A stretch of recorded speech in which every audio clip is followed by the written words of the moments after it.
Movie start होती है तो हमें दुनिया का सबसे ज्यादा डीप यानी गहरा ट्रेंच दिखाया जाता है, जिसका नाम मेरियाना ट्रेंच था। वहाँ एक बहुत बड़ी कंपनी टियान इंडस्ट्रीज ऑलरेडी खुदाई यानी ड्रिलिंग कर रही थी और वो 7 माइल्स नीचे तक खुदाई कर चुकी थी ताकि वो लोग और रिसोर्सेज को ढूंढ सकें। ये सब दिखने में काफी मुश्किल लग रहा था, लेकिन वहाँ पर बहुत अच्छे वर्कर्स रखे गए थे। उन्हीं में से एक मेन कैरेक्टर एक लड़की का होता है, उसका नाम नोरा प्राइस है। वो वहाँ मैकेनिकल इंजीनियर के तौर पर काम कर रही होती है। नोरा जिस जगह पर थी उस जगह का नाम गैबलर A22 स्टेशन था। नेक्स्ट सीन में दिखाया जाता है कि इस गैबलर में एक बहुत बड़ा अर्थक्वेक यानी ज़लज़ला आता है और वहाँ का वाटर प्रेशर ज्यादा होने की वजह से वो गैबलर तबाह होने लगता है। नोरा डर जाती है और सबको जगाने लगती है। वहाँ एक ही वर्कर था जिसको वो अपने साथ ले लेती है। उनकी तरफ और भी बहुत सारे वर्कर्स भागकर आ रहे होते हैं, लेकिन नोरा को दरवाजा बंद करना पड़ता है क्योंकि अगर वो दरवाजा बंद ना करती तो पूरा गैबलर डिस्ट्रॉय यानी तबाह हो जाता और इस तरह से ये लोग भी ना बच पाते। जब वो लोग वहाँ से निकल रहे होते हैं तो उन्हें मलबे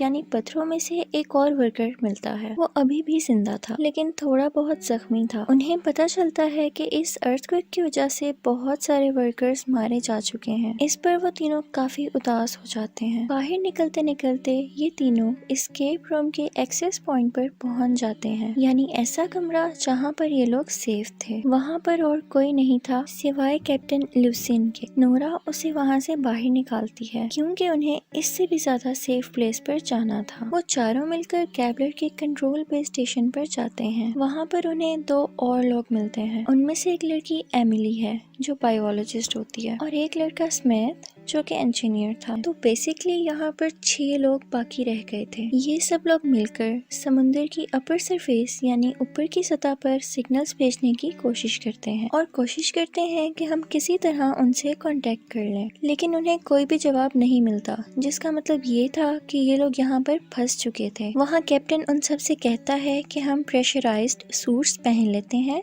और हम रोबक स्टेशन की तरफ चले जाते हैं। वो कहता है कि हमें वहाँ पर एस्केप पोर्ट्स मिल सकते हैं जिसकी मदद से हम यहाँ से बाहर निकल सकेंगे। लेकिन मसला ये था कि रोबक स्टेशन तक जाने के लिए इन्हें पहले 1 मील नीचे जाना था और उसके बाद 1 मील सीधा चलना था। ये सुनने में तो बहुत आसान लग रहा था, लेकिन ऐसा बिल्कुल नहीं था। इनके पास जो सूट्स थे उनमें ऑक्सीजन इतनी ज्यादा ना थी और उनमें प्रेशर कुछ टाइम तक ही रह सकता था। और दूसरा मसला अर्थक्वेक का बार बार आना था। वो सब डिसाइड करते हैं कि यहाँ बैठ के मरने से बेहतर है कि कुछ कर लिया जाए। सब अपने अपने सूट्स पहन लेते हैं और साथ बोल्ट गन्स भी ले लेते हैं। जैसे ही ये सब कार्गो एलिवेटर में जाने के लिए गेट खोलते हैं तो वो वर्कर जो सबसे पहले नोरा के पास आया था उसकी ज्यादा प्रेशर की वजह से मौत हो जाती है, यानी वो मर जाता है क्योंकि उसके सूट में फॉल्ट था। सब बहुत शॉक्ड हो जाते हैं।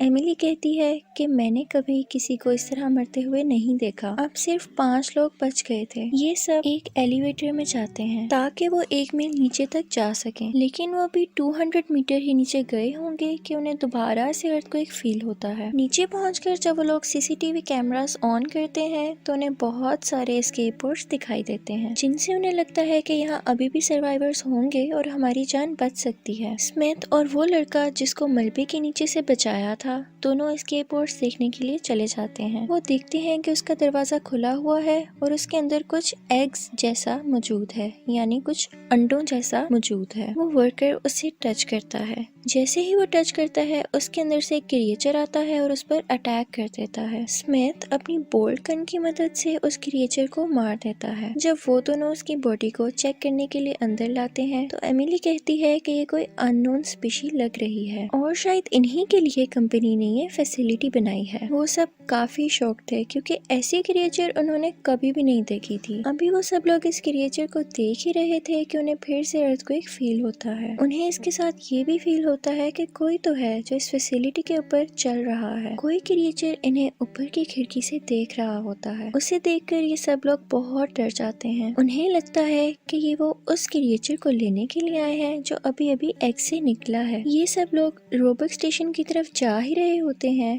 कि वो केपलर अर्थक्वेक की वजह से एक्सप्लोड हो जाता है, यानी डिस्ट्रॉय हो जाता है। इसके बचे हुए पीसेस इन सब के ऊपर गिर जाते हैं, लेकिन लकीली किसी को कोई नुकसान नहीं पहुंचता। लेकिन स्मिथ का ऑक्सीजन सोर्स इसकी वजह से डैमेज यानी खराब हो जाता है। सब उसे बचा कर लेकर आते हैं और एक्सेस टनल की मदद से आगे बढ़ते हैं। इनको अंडरग्राउंड लेवल से एक लेवल ऊपर जाना था, लेकिन वहाँ तो पानी भरा हुआ था और ये अर्थक्वेक की वजह से हुआ था। सब तैरकर ऊपर जा रहे होते हैं कि तभी वो क्रिएचर आता है और उस वर्कर को अपने साथ खींच कर ले जाता है, जिसकी वजह से उसके सूट के अंदर ब्लड ही ब्लड हो जाता है। बाकी सब देखते हैं कि उसका ऑक्सीजन पोर्ट बिल्कुल रेड हो गया था, जिसकी वजह से उसकी तबीयत बहुत खराब हो रही थी। सब उसको वहाँ पर अकेला छोड़ना तो नहीं चाहते थे, लेकिन अपनी जान बचाने के लिए वो सब लोग बाहर आ जाते हैं। तभी एक क्रिएचर आता है और स्मिथ को अपने साथ खींचकर एक केव में ले जाता है। कैप्टन किसी तरह उसको बचाकर बाहर लेकर आते हैं। इसी के साथ वो क्रिएचर आता है और उन्हें बहुत दूर ले जाता है। नोरा उन्हें बचाने के लिए जाती है, लेकिन ये दोनों उस जगह फंस जाते हैं जहाँ पे बहुत सारा प्रेशर होता है, जिसकी वजह से उन दोनों के सूट्स खराब होने लगते हैं। यहाँ पर कैप्टन अपनी जान की कुर्बानी दे देता है, यानी सेक्रीफाइस कर देता है, ताकि नोरा की जान बच सके। इसकी वजह से नोरा बहुत ज्यादा डिप्रेस हो जाती है। थोड़ी देर बाद चलते चलते वो शेफर्ड स्टेशन पहुँचती है। कैप्टन वहाँ पर पहले काम किया करते थे। वहाँ पर उन्हें उसका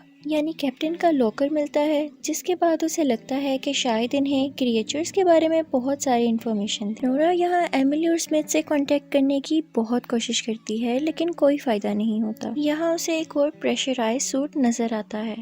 वो एक ब्लास्ट गन उठाती है और रोबोट स्टेशन की तरफ चली जाती है। रास्ते में उसे एमिली दिखती है, जो बहुत ज्यादा डरी हुई थी। वो उसको होश में लाती है। वहाँ पर स्मिथ भी था, जिसकी हालत बहुत खराब थी। वो दोनों उसको खींचकर रोबोट स्टेशन की तरफ लेकर आती हैं। फाइनली ये तीनों लोग यहाँ सही सलामत पहुँच चुके थे, लेकिन इनके लिए मुश्किलें तो अभी स्टार्ट हुई थी। वो देखते हैं कि यहाँ की सील पर क्रिएचर्स ने बहुत सारे नेस्ट बनाए हुए हैं और वो हाइबरनेट कर रहे होते हैं, और जल्द ही बहुत सारे क्रिएचर्स और आने वाले थे। वो तीनों वहाँ से खामोशी से निकलने लगते हैं, लेकिन एक क्रिएचर उनके सूट्स में लगे वार्निंग साउंड्स की वजह से जाग जाता है और नोरा को पकड़ के जिंदा ही निकलने लगता है। लेकिन नोरा यहाँ समझदारी से काम लेती है और उसके पेट में ब्लास्ट कर देती है, जिसकी वजह से वो क्रिएचर वहीं पर मर जाता है। नोरा, स्मिथ और एमिली सीधा एस्केप पोर्ट्स की तरफ चले जाते हैं, जहाँ उसे 2 एस्केप पोर्ट्स बिल्कुल ठीक नजर आते हैं। लेकिन मसला ये था कि तीसरा पोर्ट बिल्कुल खराब था। नोरा डिसाइड करती है कि वो एमिली और स्मिथ को बचाएगी,